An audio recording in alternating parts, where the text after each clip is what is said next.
50, 45. There goes Davis. Oh, my God. Davis is going to run it all the way back. Auburn's going to win the football game. Auburn's going to win the football game. He ran the missed field goal back.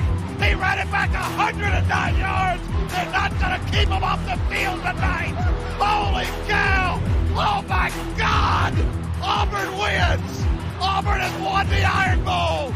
Auburn has won the Iron Bowl in the most unbelievable fashion you will ever see.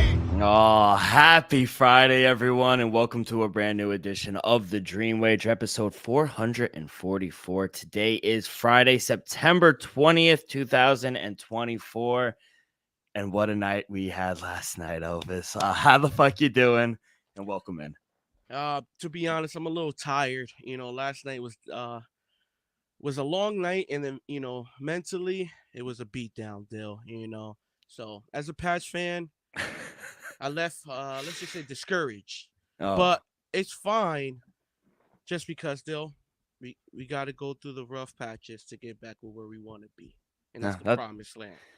It's a good outtake, and to be honest, you've won your whole fucking life. So, I mean, you could take a day or two off here and there, but yeah, it's gonna be a rough couple of years. It's already been a rough, few, but I know a few more is gonna come.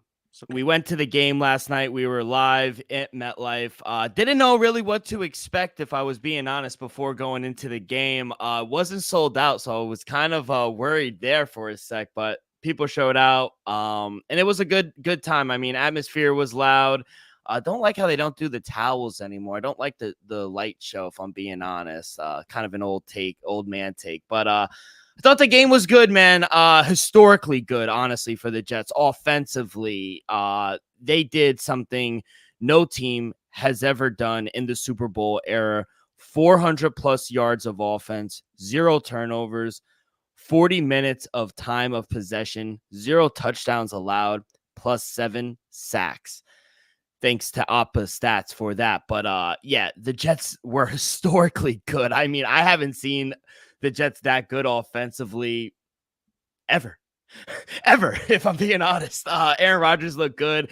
Allen Lazard might be the number 1 receiver. He leads the league in touchdowns. It's actually insane right now.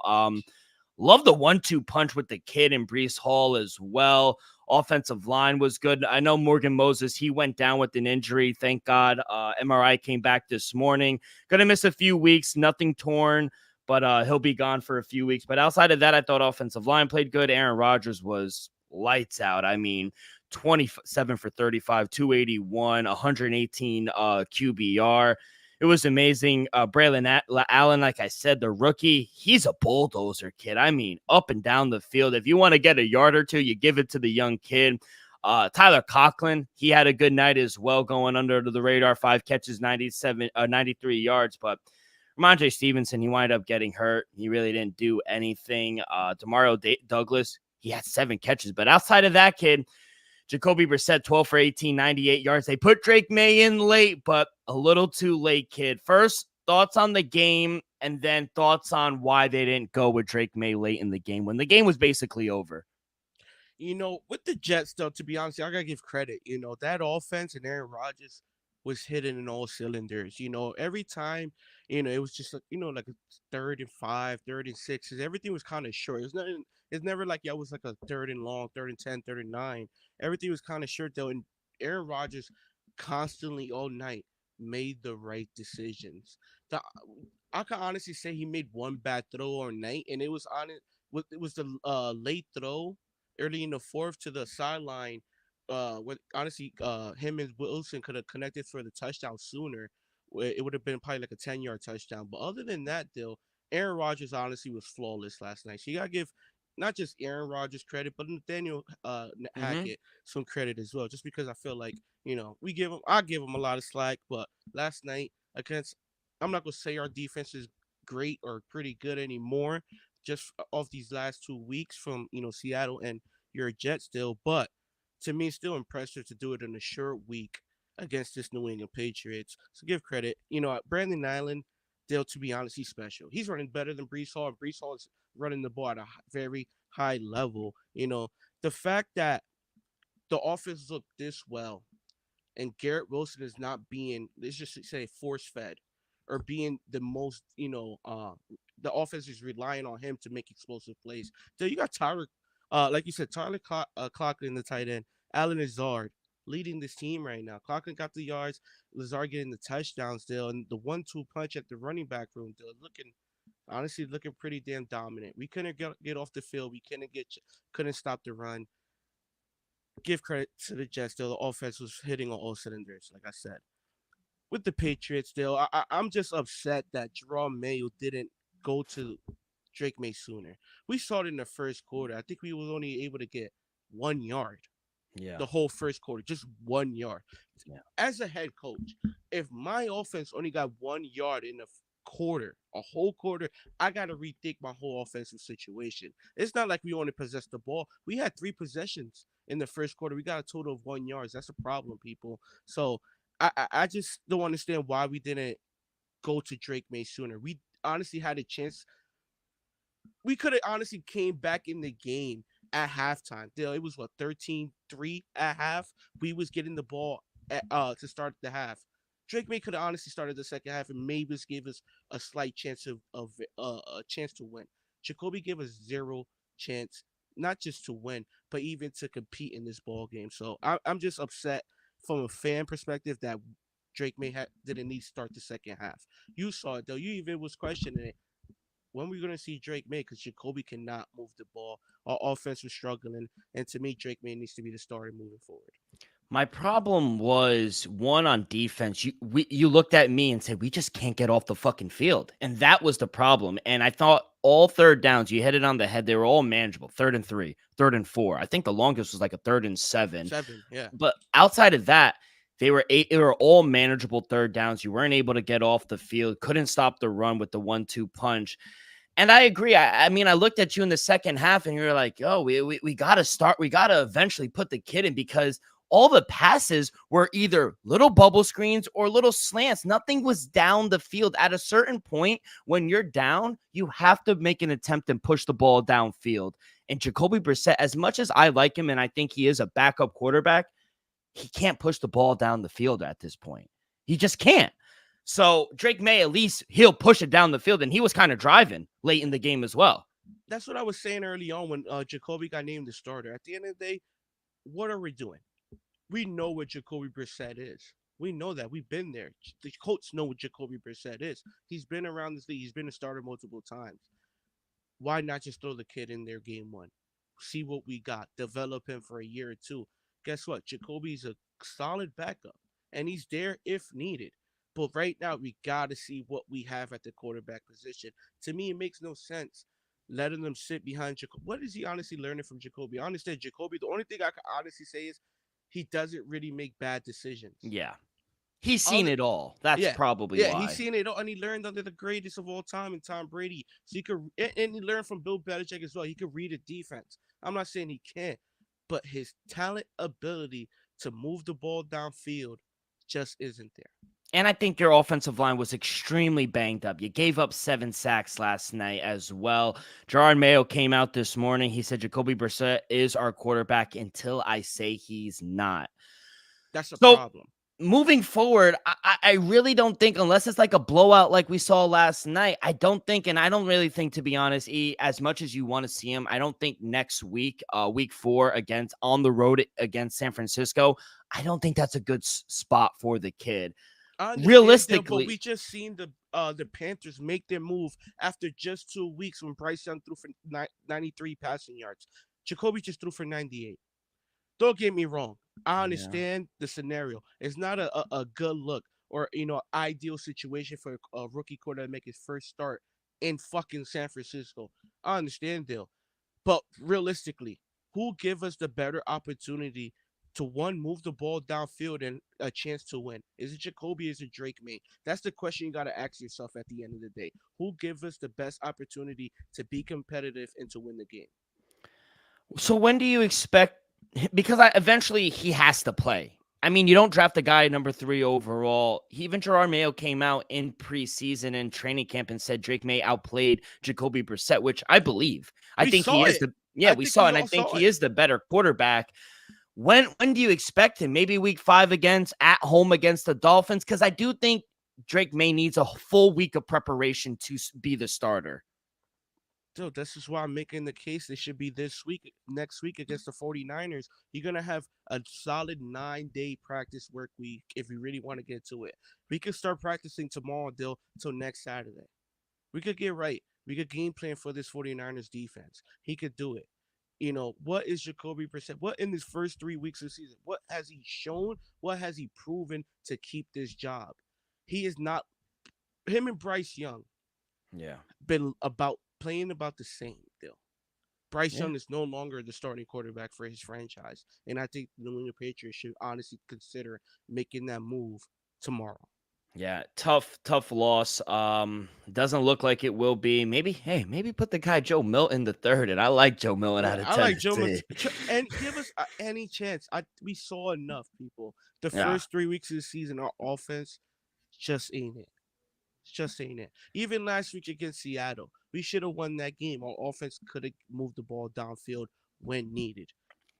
Tough couple games here for the Patriots. You're on the road against the 49ers, at home against the Dolphins, at home against the Texans, and at home against the Jaguars, and at home against the Jets. You got 4 straight home games. So I'd imagine one of those games Drake May will be plugged in, because we know what Jacoby Brissett is at this point. We all seen it. It's not just this 3-game sample. We've seen it throughout his career in the NFL. He's a backup quarterback. There's no shame in that, but the kid has to play. So, overall, good atmosphere. And I'll say this. You're a good sport. There are a lot of hecklers out there, and, rightfully so. They gave it to him. I'll say this. The Jets have been a terrorized fan base for their whole life. So, for us to get a nice win like that against a team that has owned us, it feels good, E. I'll say that, but you were a good sport about it. You didn't care. I mean, you have 6 rings at the end of the day. Yeah. I can't say anything. For all the Jets fans, I was, throwing crap at me. At the end of the day, by the end of the night, everything was cool, calm, and collective, but I just told them, I know these next few years is going to be rough. I know that, and I'm okay with it. As a Jets fan, Dill, you got 2 years. Hopefully. After those 2 years, you're going to be in the same boat. I don't know. Hopefully not. Again. Hopefully possibly not. For the rest of your life. Oh, let's relax. Rest of my life is insane. Rest of my life is insane, though. Let's be honest. What's this been since Joe Namath, still 60 years? Something like that. I don't know. Y'all could win it within the next 2 years, and it could be easily another 60. So I'm okay with that. Yeah. No, I hear you. You've done a lot of winning, so you could be bad for a couple years. But overall, great atmosphere, great game. Went 1-2 on the play. I put Jets in a teaser, so that is still live. But Jacoby we should have put our mortgage, or we should have put our whole life savings on Jacoby under. I mean, that was a gift from the gods. I don't know why they keep hanging 169s up there, but he goes under. Joey Slide, if you guys didn't get that penalty in the third, he would have hit the field goal, but he went under as well. And Ramondre Stevenson wound up getting hurt, and that was dead from the get. So 1-2 for me, kid. How did you do? I go 0-1. Stevenson, that running game, you got to give credit to the Jets defense. We couldn't move the ball, nothing.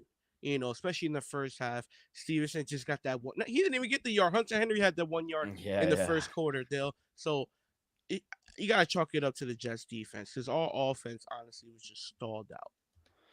All right. Well, we both started pretty bad here for week 3, but no worries there. I am glad we got the win. Let's get on over. We're not going to go to the NFL. We are going to go.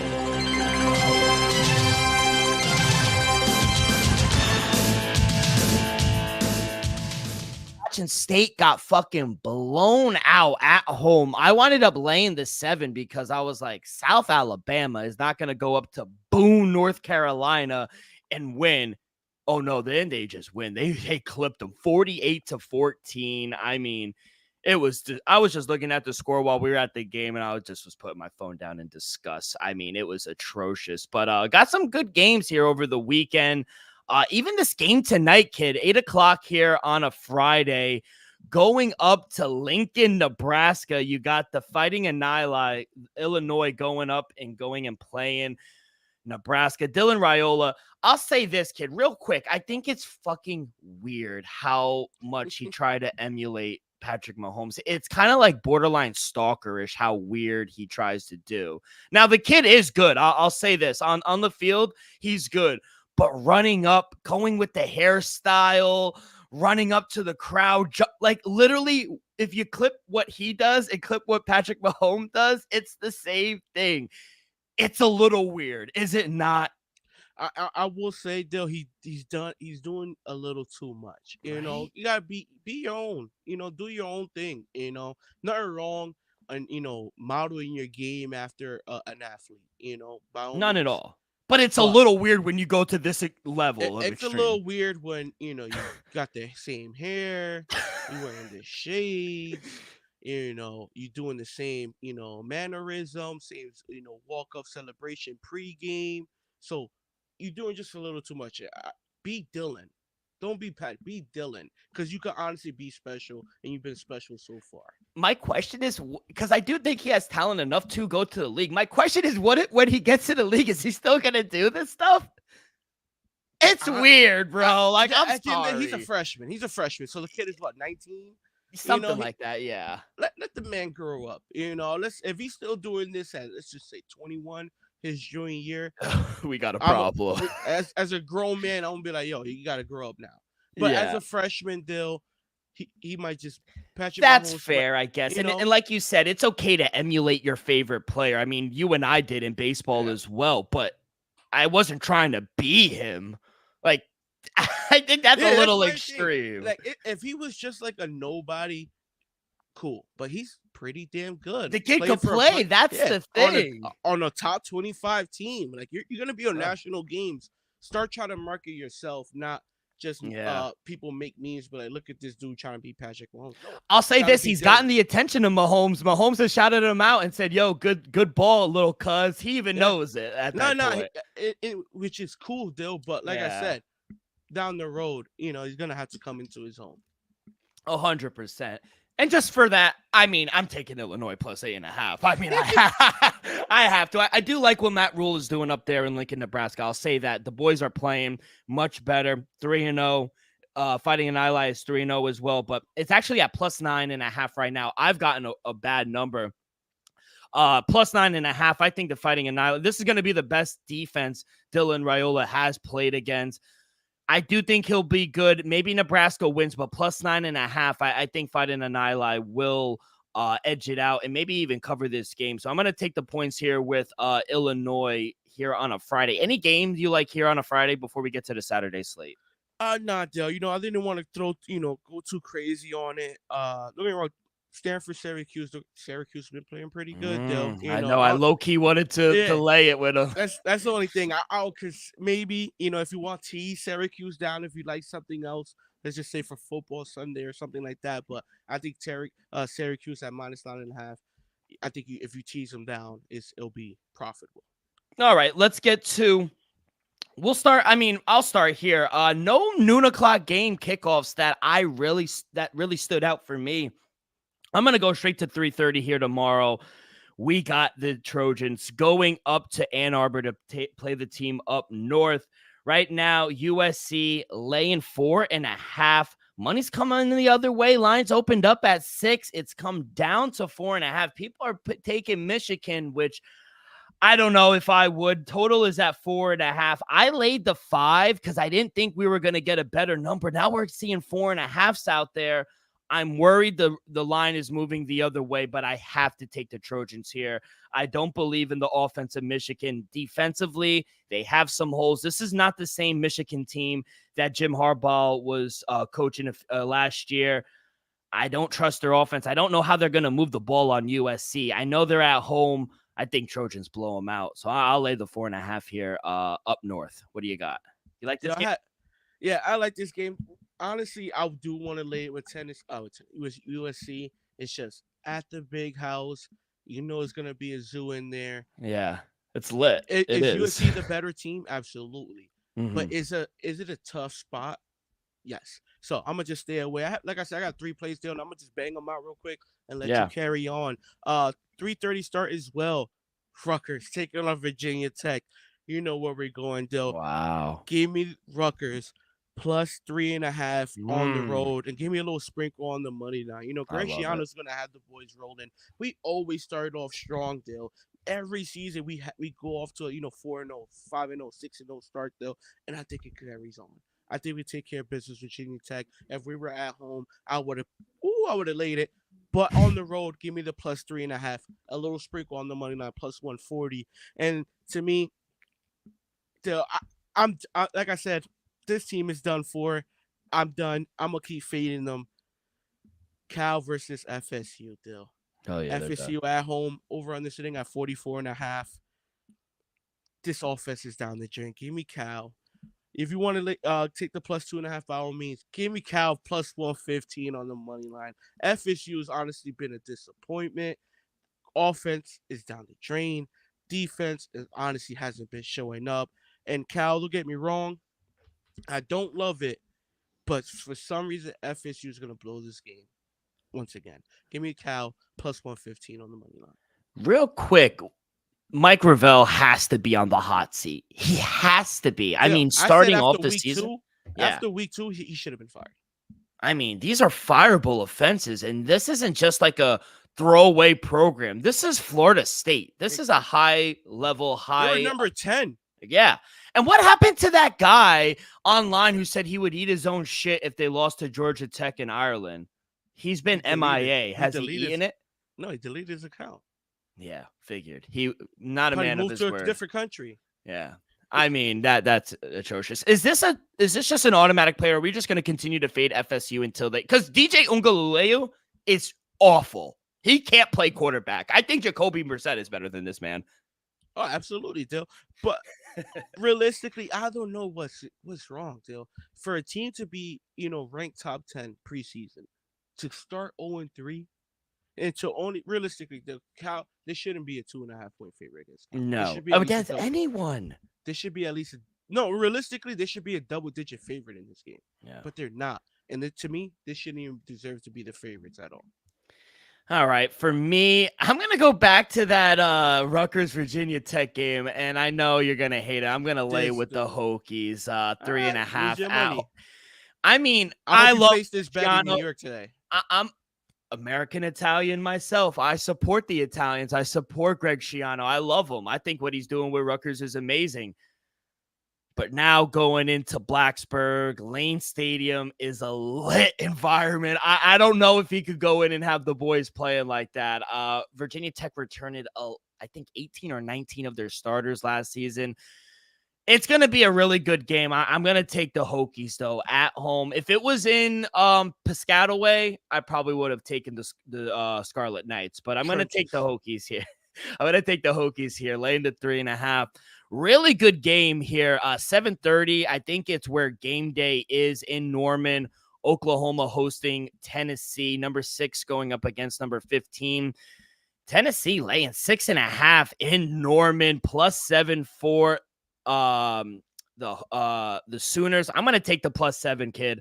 I mean, I really don't believe in Tennessee all that yet. I mean, who have they really played? They played Kent State and North Carolina State. Who?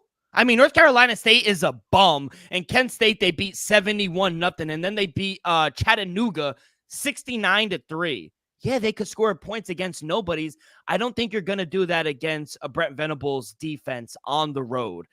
They might win, but I don't know if they blow them out like they've been blowing every team out. So give me the +7. I got 7.5. I still like the +7 here for the Sooners. Oh, what an ugly game this is. I am going to lay points on the road with Iowa against Minnesota on the road. Minnesota is 2.5-point underdogs, +114 on the money line. Iowa -2.5, -134. Not a very big environment up in Minnesota, but Iowa Hawkeyes, I think they're going to bounce back after that tough loss against Iowa State. It's very tough. I would be worried. Maybe you want to take them just on the money line, but I'd lay the 2.5. I think they can sneak out a field goal late.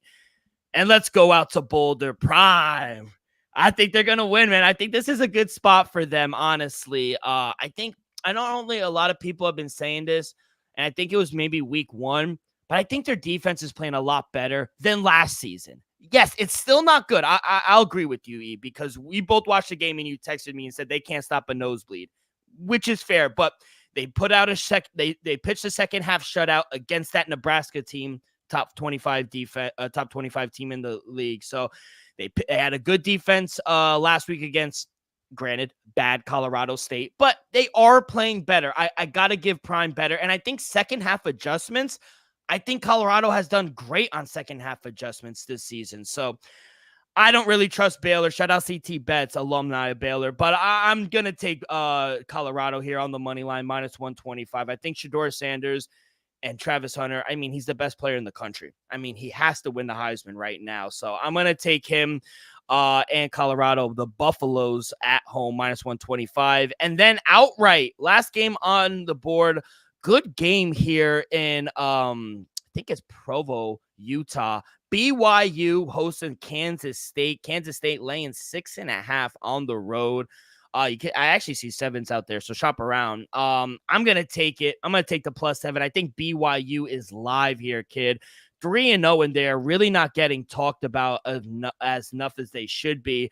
Going on the road, beating Wyoming, going on the road and beating SMU. And remember, I thought highly of SMU. SMU, they put in all this money. I think it was over $10 or $15 million in NIL, but you can't buy wins, kid, in college. So I think this BYU team doing a hell of a job, especially at home. This defense is playing well.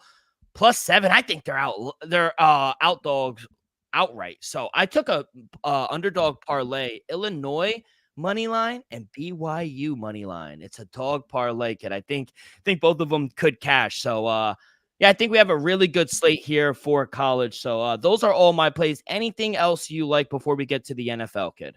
The only thing I honestly was, also eyeing on, I'll take a chance at UNC, laying the 10.5 at home. I feel like, 10.5 is doable. They could honestly win this game by 2 touchdowns, but I'm going to just stay away. Don't want to force too many plays. All right. Before we get on over to the NFL and we'll finish up week 3, a quick word from our sponsor. We are brought to you each and every episode by Viva Tequila Seltzer. You see, it's usually parked right here. The Viva Tequila, no more. Drank them all yesterday, but it was for the greater good. The most refreshing hard seltzer on the market. There's no wonder why Viva was voted #1 hard seltzer in the world by San Francisco World Spirit Competition. With only 88 calories, 0 carbs, 0 sugar, and a light 4.5 ABV, Viva is the perfect drink for your post-game celebration, as it was created with that active lifestyle in mind. We flavor tequila seltzer because flavor is the spice of life, and we like our drinks with just a kick, just like how we like our lives. Whether it's Huckleberry playing around the golf with the boys or a new flavor, coconut, watching NFL Week 3, it doesn't matter. Our favorites pair perfectly with that Artisanal Blanco tequila for that subtle and refreshing drink. Our belief here at the Dream Wager and at Viva is to live long, live well, and live it up.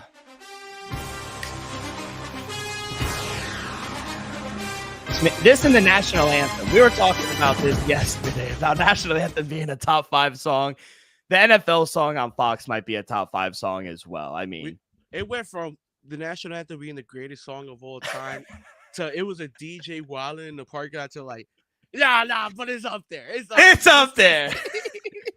Crazy conversations when you are under the influence by Viva. But, kid, let's start 1 o'clock slate. We will start in Cleveland, Ohio, where the Browns are hosting the New York Giants. Browns laying 6.5 at home, plus 6.5 for the G-Men. Over-under is at 38.5. Can the Giants find a way to win? Big bounce back win for the Browns last week. Can they make it 2 in a row? I think the Browns make it 2 in a row, Dale. I just have a feeling, Daniel Jones is going to struggle in Cleveland. That defense is going to show up. Myles Garrett is going to cause havoc. That secondary is going to put up. And I think we're going to see Daniel Jones more like we saw in week 1. Don't get me wrong, last week he looked okay. To me, played well enough to possibly get a victory in Washington, Dale, but simply wasn't good enough. And I think that's what we're going to see come Sunday, Dale. Cleveland Browns team. I like what I saw against Jacksonville last week. Didn't like what I saw from the Cowboys still, but I saw Deshaun Watson get out the pocket, make some good throws down the field. If he could continue that and be a little better and consistent at the quarterback position, this Browns team might be what you thought they could be and what I think they could honestly be. It's just a question mark. Can Deshaun Watson do it? And I think Deshaun Watson will be the better quarterback on the field Sunday between Danny Jones and him, and that's what's going to determine the game. So I think the perfect thing to go with is I'm gonna tease the Browns down. Yeah. They're -6.5. I took them, tease them down to a half a point. Like I said, I think they take care of business. I just don't trust them yet to lay a touchdown against the G, even though it's a G man. Yeah, I agree. Like I said, the Jets were one leg of my three-way teasers. Jets down to a half, Cleveland down to a half, and I'll let you know what the other one is when we get to that game. But yeah, I think the best way to play this game is tease. I agree with the total. It's come down. It's opened up at 40. It's come down to 38. I agree. I still think it's a dead under game. I don't trust this Giants offense to move the ball against a really good Cleveland Brown team. I know they didn't play well week one, bounce back. They played well here in week two. I do like a player prop, though, on the Giants side. I'm going to continue to fade Wan'Dale Robinson. I'm going to take his under longest reception at 14.5.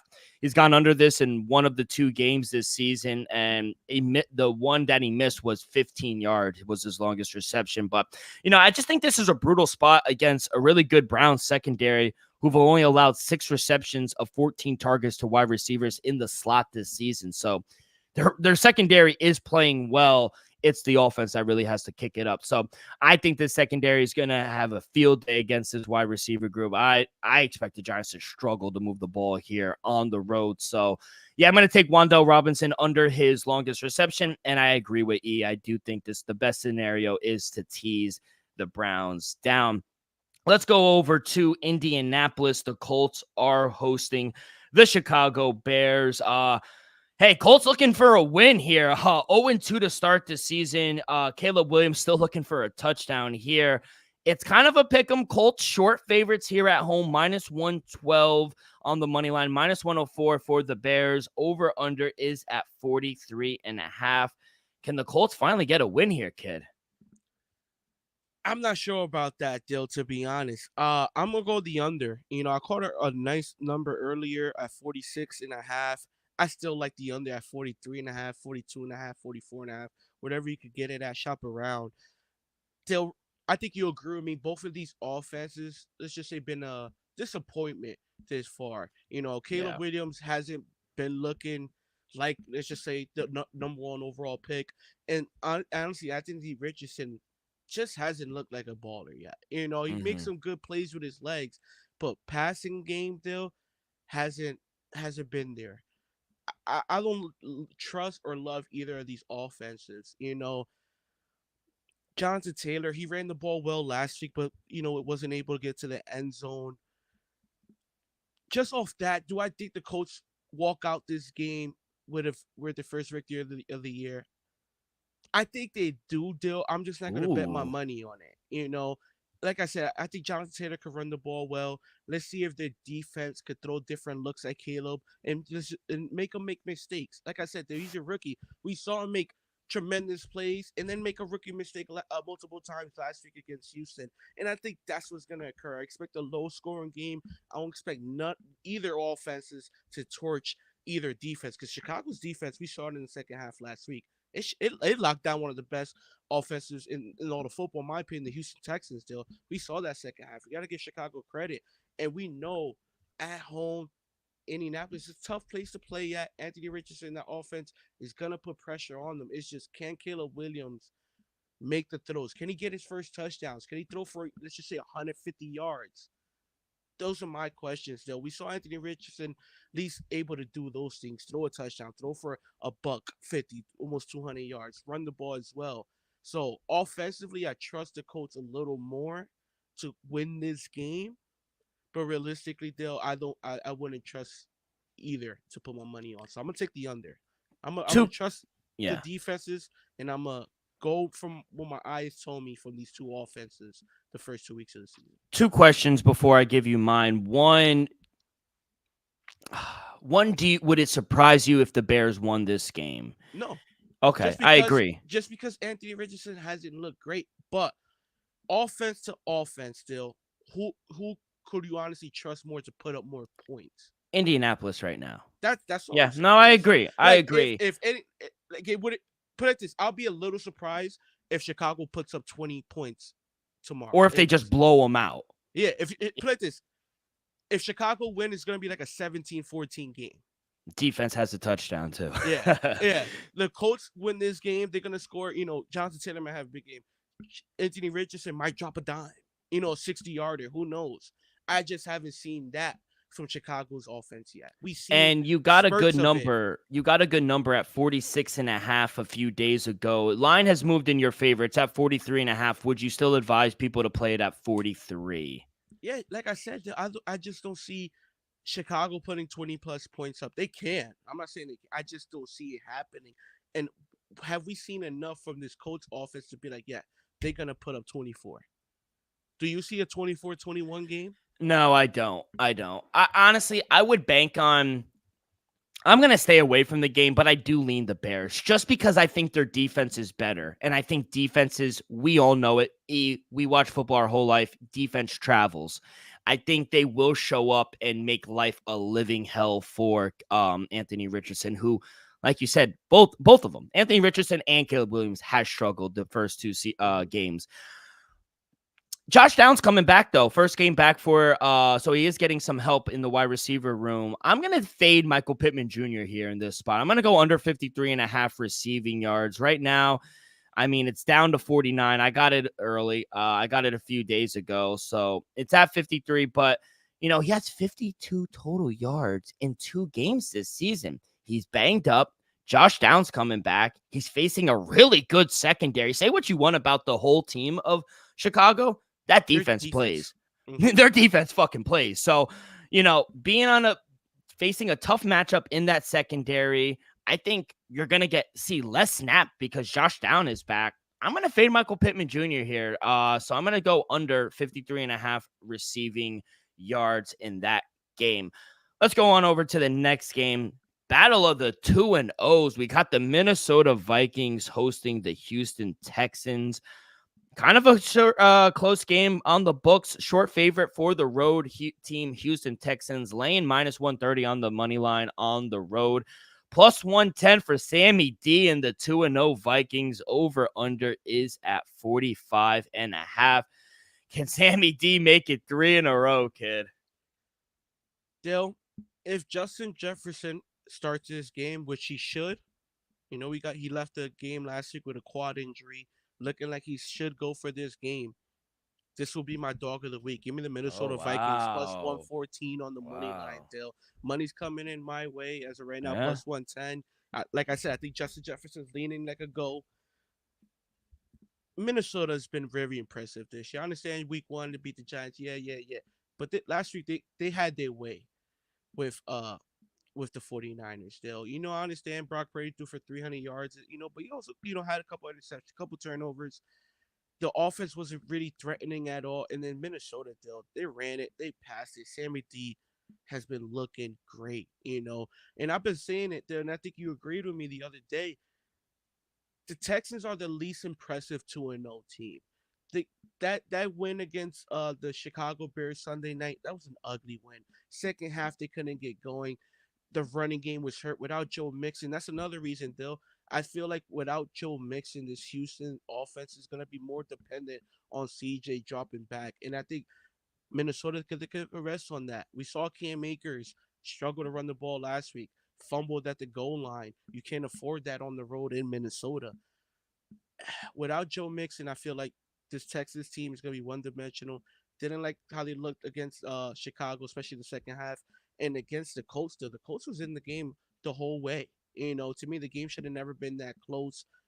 Give me Minnesota as my dog of the weekend, plus 114 on the money line. I love it, kid. The Vikings have played the Texans every year for the last 4 years, since 2004, I think. 4 times since 2004.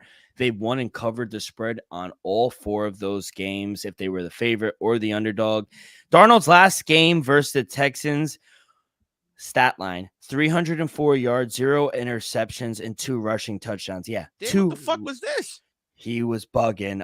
Sam Darnold rushed for 2 touchdowns. It wouldn't surprise me if he bugged out. And I hope, to your point, I hope Justin Jefferson does play because I have him in fantasy. D'Amico Ryan, came out and said that Joe Mixon is probably doubtful. He probably won't play, which I didn't expect him to.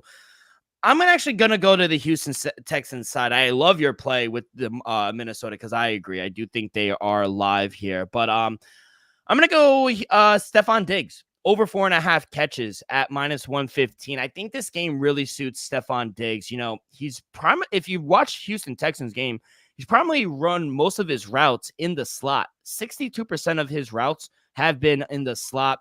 9 catches through 2 games. And, you know, he's been that quick hitter, low guy with the slants for CJ Stroud. You know, Vikings, we know what Brian Flores does.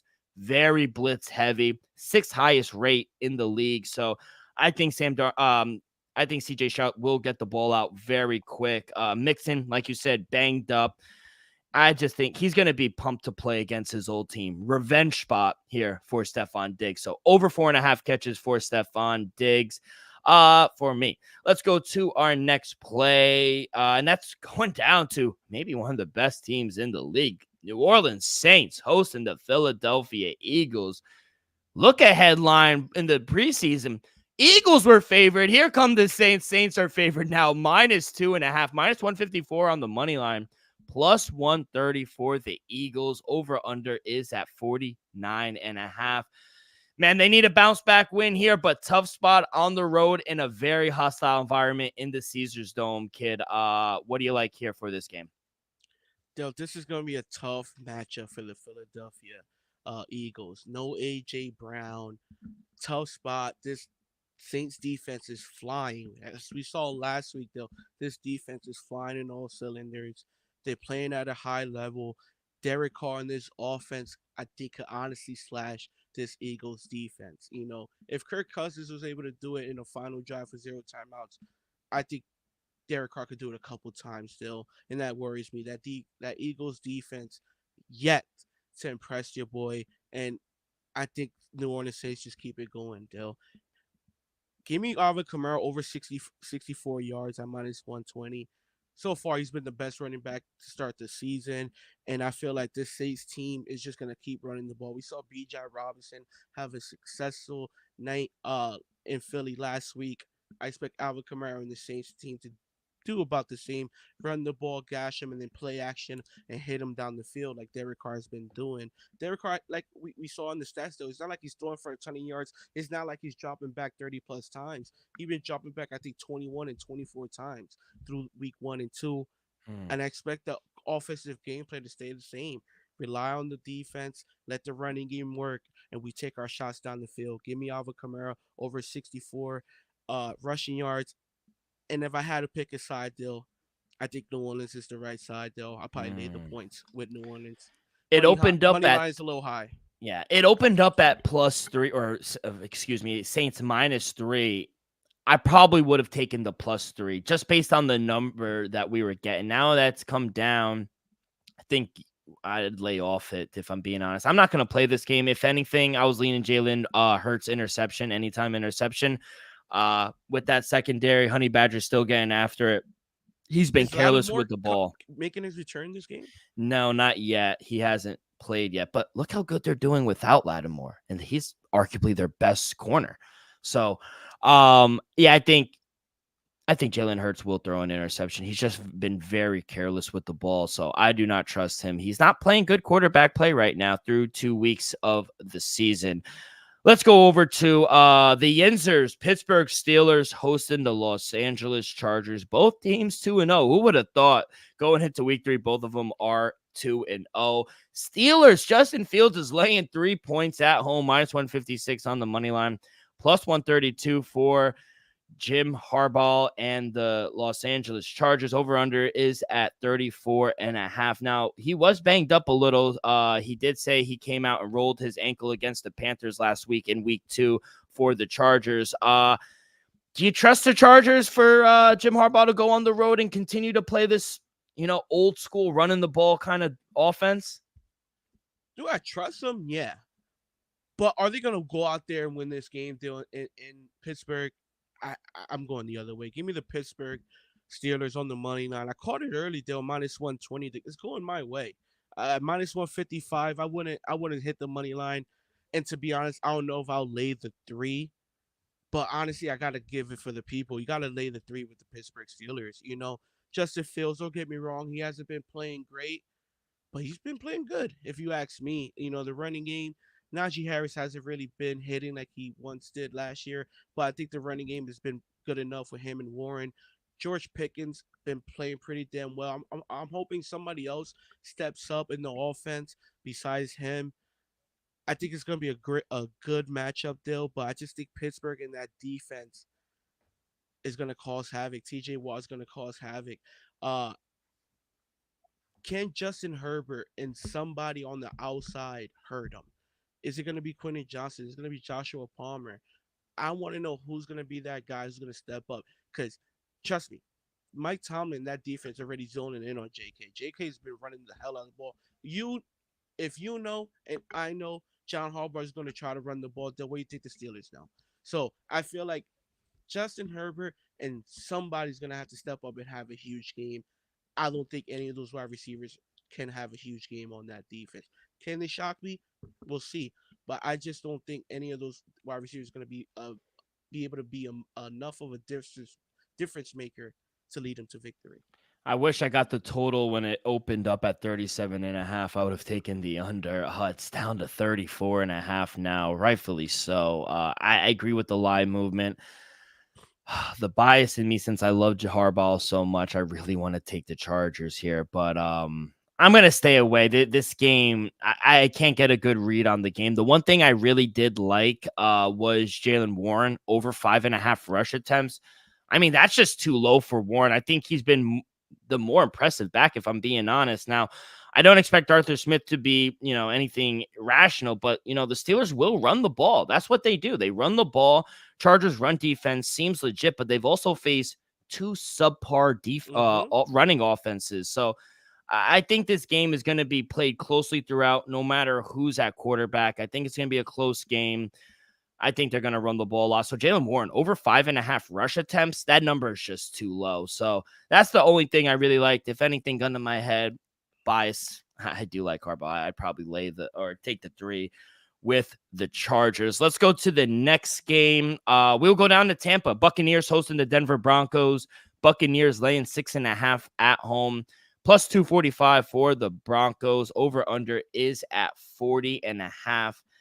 What do you expect out of Bo Nix here, kid? Tough task on the road here in week 3. I don't expect much still.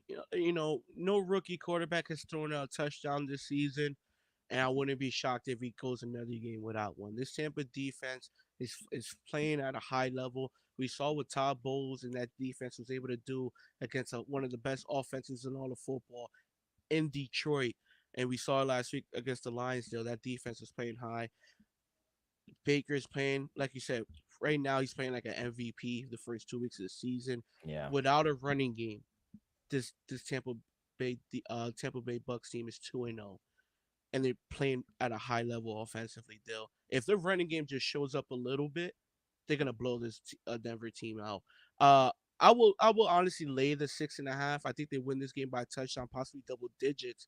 But I'm gonna play it safe, Dill, just because the season's been kicking my ass with negative records first 2 weeks of the season. So I'm gonna play it safe, Dill. I'm gonna tease down Tampa to a 0.5 point. So I have them in a 2-way teaser with somebody else. If you want, I already said Cleveland. If you want to tease them with Cleveland, by all means, but I have them involved in a 2-way teaser. So if you want to do Cleveland and Tampa from both 6.5 to basically a half at a pick 'em, that's what I would do. I fucked up. Last game was my teaser as well. I teased the Chargers up to +9. So which is I like that. Yeah. +9. Yeah. I mean, if Justin Fields beats me by double digits, you gotta give it to him. Yeah. I don't think. Don't get me wrong. Can he win? Let's just say 20-10. Maybe. I doubt that. Yeah. I doubt they hold Justin Herbert in that offense to 10 points with J.K. Dobbins and Gus Bus running the ball. I find that hard to believe. And I granted they didn't play world beaters week 1 and 2, but I don't know, man. That offensive line is legit. So yeah, that I forgot to say my teaser play, but I don't know, kid. Call me crazy, but I low key was leaning the Broncos +7. At some point, they have to show up. At some point, they have Yeah, to show up. Now, I don't know if it's here in week 3 yeah. against a really good There you defense go. and a good offense in Baker Mayfield, but I don't know, kid. I was leaning it, but then I kept looking into it, and I was like, I'm going to stay away from it. It did go in my favor. It's come down to 6.5. It's a good teaser spot, like you said. But I'm going to go to the running back room here for Tampa Bay. Bucky Irving, over 25.5 yards. He's gone over this in the first game. Second game, he did miss, but it was a tough spot against a very good defense in Detroit. But he's been much more productive than I said. I said it this summer while we were previewing it. Gonna favor Rashard Wright this season. He hasn't been 100%. I think this is a great spot for Bucky against a Denver team that's allowed a ton of volume and production on the ground. 33 attempts in the first 2 games versus Denver and 140 yards in each of those games. Anybody could run on Denver right now. So Bucky Irving over 25.5 yards. I love this spot for the kid. Let's go to the next game, kid. Tennessee. Tough loss against the Jets last week. Staying home. Will Jordan Love play? He is questionable. But Tennessee is still favorite. -2.5 at home, -142 on the money line, +120 for the Green Bay Packers. Over under is at 38.5. Now, this line right now, kid, it tells me Malik Willis will play. But if Jordan Love winds up playing, you got to imagine the line flips, right? Yeah. If Jordan Love plays this game, they'll give me the Green Bay Packers. I doubt we'll be at +3. I'm gonna say Green Bay -2.5. I think the line flips that much, maybe 1.5. Realistically, can Malik Willis and this Green Bay team walk out of Tennessee with a victory? I think that's a tough task still. You know, can it be a revenge spot for Malik Willis? Absolutely. But do I honestly give him a chance to go out there and replicate what he did last week against the Colts? I think it'll be tough. And I think Tennessee, we could say what we want. They'll Will Levis bonehead mistakes and whatnot. But we can at least say week 1 and 2 they played well enough to win those games. The team, not Will Levis, the team. That's You know, fair. That's fair. so I think Tennessee is just due for a win here. I'm gonna stay away from it. I will lean Tennessee to -3. Honestly, if Will Levis is the starting quarterback, I will lay the 3 with Tennessee just because they're due for a win. They played the Jets well, and we saw how they played against Chicago week 1. If they just punted the ball the whole second half on first down, they walk out with a victory. Yeah, tough spot. You even see Brian Callahan running up to him and saying, "What are we doing?" That's when you know Yeah, you've it's played just the well enough. mistakes. If he Yeah. doesn't make those mistakes, I'm not saying they're 2-0, but they possibly could have been. Yeah, they possibly could have been. I have nothing on this game just because you don't know what's going to happen with Jordan Love. If he plays, I think they could win the game. I still think they could win with Malik Willis, low key, but I think Tennessee at home, they have played well enough to at least win a game or two. So I do think they deserve to be the favorite. So I'm gonna stay away from this game. We're in the 4 o'clock window already. Let's get to it. We'll go out to Vegas. The Raiders are hosting the Carolina Panthers. Raiders laying 6.5 at home, -275 on the money line, +225 for Andy Dalton and the Panthers. Over under is at 39.5. Now, we're not getting Bryce Young. We're actually going to see the ball go down the field a little more. Panthers, any chance you give them to keep this one relatively close? Absolutely, dude. I think with Andy Dalton, aka the Red Rifle, we're gonna see ball movement. I think we're gonna see this offense. Let's just say, move the ball better than they did all season long. No, that's not Bryce Young's fault. I'm gonna just say Andy Dalton, who's been there and done that, is gonna be able to read the defenses a little better and make an audible that's gonna, lead to a wide receiver being open or making the right decision on switching the play to a run play, go up the middle, go left. So I just feel like Andy Dalton and the experience are gonna make better decisions on the field than Bryce Young is capable of making right now.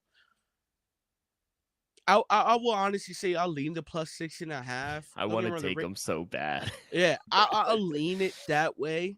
But my play is gonna be Adam Thielen over Mm. 44.5 receiving yards. Still, we saw this man get open multiple times through week 1 and 2, and he just honestly just didn't was able to get the ball to him. I think the Red Rifle will get the ball to Adam Thielen. I think 44.5 is just too short. We saw this man have 1,000+ yards last season. I don't know why Bryce Young and that connection hasn't been working this far. I think him and Andy Dalton at least go for 60+. Still, 44.5 is just too short. Yeah, I really wanted to take the Panthers. They fucked me so bad week 1. I've just sworn them off. I Oh, still the wish it was Saints are plus crazy. 7. Yeah, I know. I get that, but I don't know. First start for Andy Dalton, I think he will light it up. I truly believe so. I don't know if they'll be able to run the ball, but I do think they'll be able to pass on this defense. Running the ball might be tough. They do have a good front seven. Oakland does. Gotta block Max Crosby. If you do not block Max Crosby, he will have a field day against this offensive line. I'll say that front and foremost. Yeah, kid, I got nothing. I think this is a good tease spot for the Raiders. I do think they win the game. I don't know if I tease through 0, but I do think the Raiders do win this game. I lean under as well. Under 40? Yeah, under 40. So that's kind of how I'd play a game. I'm just going to stay away. I want to see Andy Dalton. I want to see how he plays before I start to back him. He's going to play better than Bryce. I mean, that's not. I think you give you and I 4 or 5 weeks, good hip. I think you and I would be fucking better than that. That was just terrible. Let's go to the next game. We'll go out to Seattle, the 2-0 Seattle Seahawks, hosting the Miami Dolphins. Minus 210 for Seattle, minus 4.5 on the spread, plus 4.5, plus 176 for the Dolphins. Over under is at 42.5.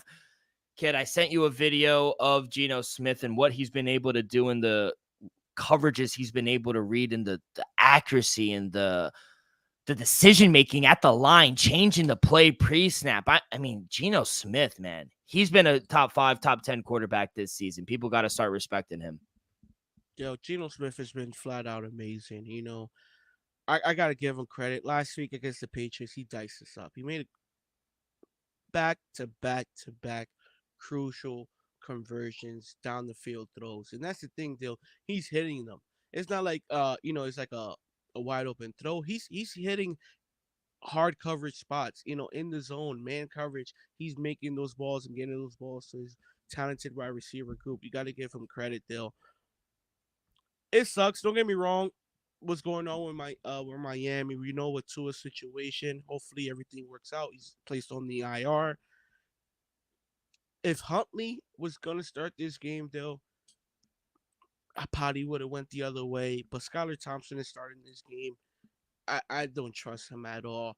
I think Seattle might be able to blow these guys out. Minus 4.5 is the play. They'll give me Seattle minus 4.5 at home, and I think this is honestly a situation where you could possibly, you know, go the other way and get Seattle to like minus 9.5 still, because it wouldn't shock me if they win this game by double digits. They've been looking pretty good so far to start the season. It wouldn't shock me if they blow out Skylar Thompson led Miami Dolphins team. Yeah, give me a Kane over 23.5 receiving yards. I mean, this number is just too low. How many times did we see last week, even without Tua, where they would just dump it? The offensive line was getting beat. He would just dump it to a Kane. 76 and 69 receiving yards in the first 2 games, 7 receptions in both of those games. Plenty of checkdowns. That's what he's going to do this week with Skylar Thompson. So 23.5 receiving yards for a Kane is just, the market's just wrong. I mean, there's no reason why it should be at 23 yards at all. So gonna hit that. I do like the play though. I do think I smell blowout here. I think at home, tough environment. Even though they have an extended, they had like a long time to prepare for this game, I do think this is still a bad spot for Miami. All right, let's get on over to Arizona. The next game, Kyler Murray and the Arizona Cardinals welcome in the Detroit Lions. Great game here in the 4 o'clock window. Lions laying 3 on the road, minus 148 on the money line, plus 126 for the Cardinals. Over under is at 51.5. Kid, can Kyler Murray do it again? To be honest, I lean that way. This is a game I'm staying away. Detroit looked bad last week, and the Arizona Cardinals were firing all cylinders offensively in the first half last week. At home, can Kyler Murray and this offense light it up and replicate what they did last week? I'll give them a shot. We know Aiden Hutchinson is gonna get after the quarterback. We saw five sacks last week in a loss against Tampa. I doubt he gets 5 sacks again, but I expect him to be near the quarterback and cause a little havoc. I'm gonna stay away, but I'm gonna lean Arizona +3. I wouldn't be shocked if Arizona wins a shootout. Walk off field goal like a 31-28 type vibe. So I'll lean the over 51.5. I think it will be a shootout. Kyler Murray, Marvin Harrison, they got it clicking last week. We saw how special that looked. Kyler Murray's doing it with his arm and legs, and we know how high powered that line's offense is. I think it's gonna be a shootout. But if that offense just struggles a little bit like it did last week, I think the Cardinals are live. I love the over. I think we're going to see so many points in here. Yeah. So you see it in the number, 51.5. I think we're going to see a shootout back and forth. It's the highest total of the weekend, by the way. Yeah, it has to be. I mean, I'm going to go to your boy. I'm going to go Jameson Williamson over 50.5 receiving yards. He's been over this number in both games. He's third in the NFL in air yards with 127 and 129 in his first two games. He's drawing 23% of the target share as well from Jared Goff.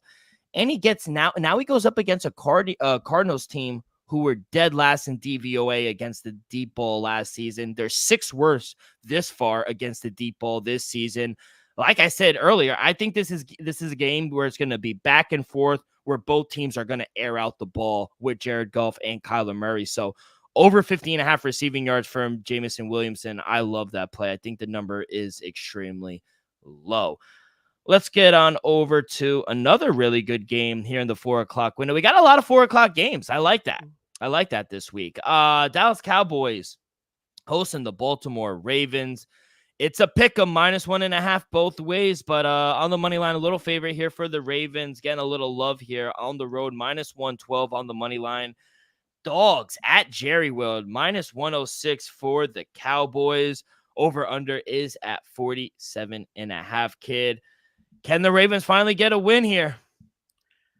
I think so, Dill. For the Ravens to start 0-3, I don't think that's gonna happen. Um, I'll take a shot on the Ravens on the money line. That won't be my official play. My official plays will be I'm gonna attack Derrick Henry. We knew Derrick Henry wanted to be a Dallas Cowboys, but for some reason Dallas Cowboys didn't offer him a contract deal. I think he has a huge game, and I think we saw Baltimore develop the run a little more last week than we saw week 1 against Kansas City. I think he finds the end zone as well. So give me Derrick Henry anytime touchdown at -127, and then give me his over rushing deal 66.5. I think we see Derrick Henry first vintage game as a Baltimore Raven in Dallas. Yeah, I would lean. It's so hard to say John Harbaugh is going to start 0-3. It's hard to say Lamar's going to start 0-3. Yeah, so I would take the Ravens here on the money line if I were to take it. But I'm going to prop as well, and I am going to stay here with a Lamar. Going to go over 8.5 rush attempts here for dating back to 2020. He's been over this line in 11 of his last 12, coming off of a loss. Obviously, his schemes are a little bit different dating back to other offenses. But, after they dropped their second straight win, a game where they should have won against Las Vegas, now they get a spot going on the road against Dallas. I just think what we saw out of Lamar week 1, kind of taking over and playing like he thinking in a championship level game. I think I expect the same thing. I think he's going to take matters in his own hands. Cowboys are a tough matchup for the Ravens passing game, but I do think Lamar should be able to use his speed against Dallas. I like their defense, but I do think linebacker room is mediocre. So I do think he has a good matchup there. Plus, Cowboys' run game is pretty bad right now, which leads to more passing. More passing leads to shorter possessions. And in turn, I think this Ravens offense could get going. So I'm going to go over 8.5 rush attempts here for Lamar Jackson in this game. Let's go on over to the penultimate game. The Los Angeles Rams hosting the San Francisco 49ers.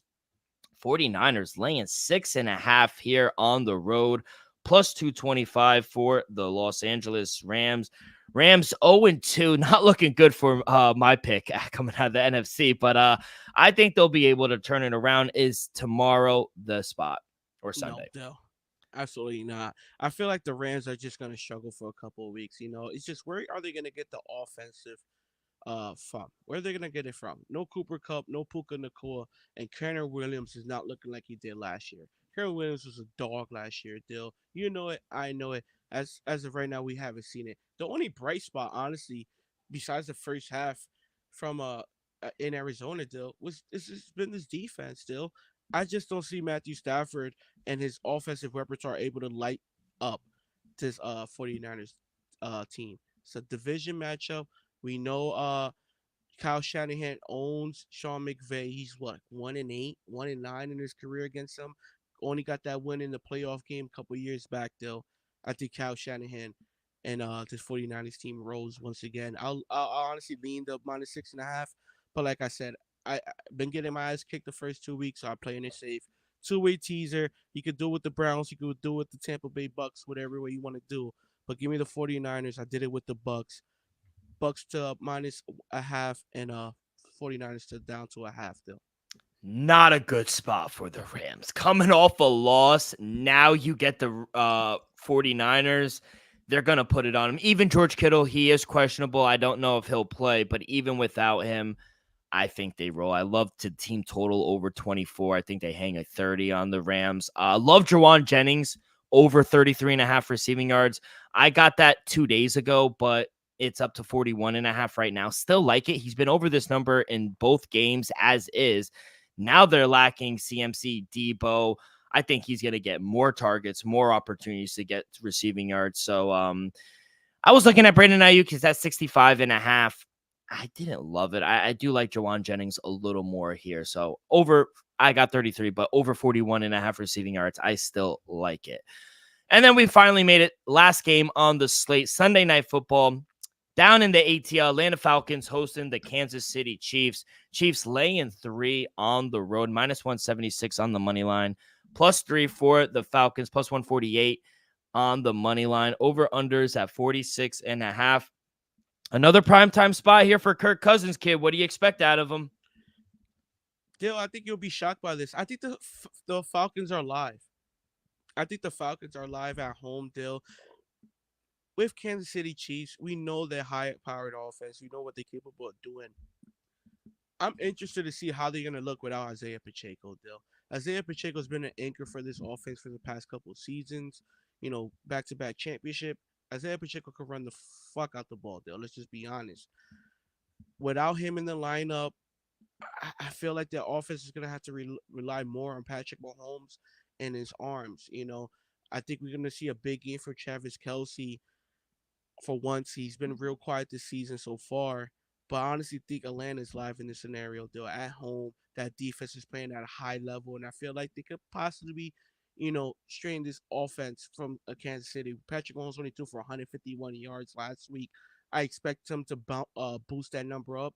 But like I said, I think Atlanta does have a chance to pull off the upset. My official play will be Travis Kelce over 40, 48.5 receiving yards still. Don't get me wrong, he hasn't been close to this number to start the season, like I said, but without Isaiah Pacheco in the lineup, I expect this offense to rely more on their key weapons, which will be Travis Kelce. I think Patrick Mahomes will find him and try to get him involved early on so he gets that, that Travis Kelce juice going. And I think he honestly has a big game. If Kansas City wants to walk out 3-0, I think you need a huge game from Travis Kelce and Rashid Rice. Give me Travis Kelce over 48.5. And not for now, I think sprinkle on the Falcons. I wish I got the number a little early where it opened up at +4.5. I would have taken the Falcons. I would have took 4.5 early. Now it's at 3. I'm going to stay away. I'm just going to enjoy Sunday Night Football, if I'm being honest. Really don't have a play. Lean Falcons with you. Don't really have an opinion on the total. I think it seems spot on. So watch out for some RJP Ryan as well, though, for the Kansas City Chiefs. He's actually been pretty good now coming out without Isaiah Pacheco. Carson Steele is there as well, the rookie. I like him. But I don't know. I just worry about Patrick Mahomes. I think maybe an interception as well. That defense has been able to get after the quarterback as well. So watch out for this team. Should be a good game. But yeah, no real opinion here for me on Sunday Night Football. And remember, we got a doubleheader Monday. We got 2 games. One in Buffalo. Buffalo hosting the Jacksonville Jaguars. And then the Bengals looking for their first win against the Commanders. We'll take care of that over the weekend. But kid, thank you. Good luck. Hey, hopefully we have a much better week 3 than we did week 2. Let's go over to baseball. I got a few plays that I like here in baseball. Only a few games really matter at this point anymore. But I'm gonna go to the Mets game. One of the hottest teams outside of the Detroit Tigers, New York Mets, hosting the Philadelphia Phillies. Sean Manaea going for the Mets. Ranger Suarez going for the Phillies. -108, both sides. It's a pick 'em. Over under is at 7.5. Kid, I don't understand. I don't understand how the Mets, it's like at a pick 'em at this point. The Mets should be the favorite here. Like I said, one of the hottest teams in the league right now. I like Sean Manaea. Last 18 starts, his ERA is 2.69. The Mets are 15-3 straight up in those 18 games. The bullpen has been much better. I think we're going to be able to get to Ranger Suarez, who hasn't looked good in his last 3-4 starts. So, yeah, I'm going to take the Amazins here as my first play for Saturday. What do you like anything here for Saturday in the Diamond? Yeah, Dale. Just a few games, still. Honestly, Arizona taking on the Milwaukee Brewers. Dale, I like the Brewers in this matchup. Over understanding at 8.5. Don't get me wrong. Merrill Kelly, he's 4-0 in the season. Don't get me wrong, he's doing all right. But this Brew crew, I'm gonna just take them, Dale. I've been loving them. I think they're gonna possibly make some noise in the playoffs. We'll see about that. But I'm gonna take the Brew crew in a good matchup against the Diamondbacks. Yeah, I was looking at that game as well. And honestly, I think Aaron Savali has been pitching pretty good since coming over here from Tampa. So, yeah, I love the Brewers here with you as well. I cannot doubt that one. And then my last play here for Saturday, I'm gonna take the Tigers. I just can't not back them. I can't get in front of that train right now. They're fighting for a playoff spot. Plus 104 on the road against I don't know if they're bad, but I mean, they're just a fade at this point. Kate Pavlovich and the Baltimore Orioles, they're home favorites at -122. I'm going to take the plus money here with the Tigers. 8-2 in their last 10. They just swept the Royals. They're finally over 500 on the road. And Kate Pavlovich is a fade. His last start against was against this Tigers team. He gave up 2 runs in 5 innings of work. Orioles 2-7 straight up in his last 9 starts. I can't do it, kid. I just can't back the Orioles. My ticket for the AL East, dead. So they're dead to me. So I'm going to take the Tigers here. I hope they beat them. So, yeah, only 2 plays. You got to be selective. There's only a week left. Some people on pitch counts, some guys in and out of the lineup. You really got to be selective, I would say. Be smart when betting baseball. We're a week away till the playoffs. So I would advise you to be careful betting baseball. And then we got the playoffs here, kid, for the WNBA. It starts here on Sunday, but we got some pretty big spreads. Minnesota laying 10 at home, New York laying 12. I mean, New York's been a buzzsaw this whole season. You got Vegas laying 7.5 as well. Caitlin Clark, first playoff road game. She's going to Connecticut right over here. They're catching 5. What do you like here for the playoffs here for the W? Yeah, I'm gonna take the Connecticut. Connecticut. I'm gonna take the Fever +5. Look at Connecticut's Suns definitely the better team, and I expect them to advance in this matchup, though. But I think the Suns, you can. I mean, the Fever. You can't deny how well they look since the Olympic break. Clayton Clark, I expect it to be dominant. It wouldn't shock me if she has like a 25, 8, and 5 or 6 games. So I expect her, Aaliyah Thompson, and Mitchell to cause havoc, hit a couple threes with Mitchell and Clayton, and I expect it to be close. Though I think 5-point game. It wouldn't shock me if it's closer than that, and I wouldn't be surprised if Indiana somehow walks out with a victory in game 1. I doubt it, but I give Indiana a shot. They'll give me the +5. I love it. I love it. And if you have any more picks, you guys can follow Elvis on his action at Elvis Yeah, underscore Acosta. I'm a tease down New York, and I'm a tease Seattle up. You know, don't get me wrong. I love the Aces still, but they haven't been as dominant as they were these past 2 seasons. I think Seattle could make it interesting. Definitely cover the uh um 13 points. I think they could honestly lose under 10. And I think they honestly have a shot to cover the 7.5. And like I said, I'm a tease down New York though. New York has been a powerhouse. If you want, you can lay the 12. I just wouldn't never know that backdoor cover, but I expect New York to dominate. Let's fucking go. I appreciate it, kid. Thank you so much. Any big plans this weekend? What do you got going on? No, dude, I'm gonna just rest. You know, as a Patriots fan, yesterday Tough was one. just Tough. it was a tough one. Yeah. You know, so I'm gonna just enjoy my weekend, relax, and enjoy Sunday because Sunday is loaded. Yes, sir. Everyone, thank you so much. Good luck. God bless.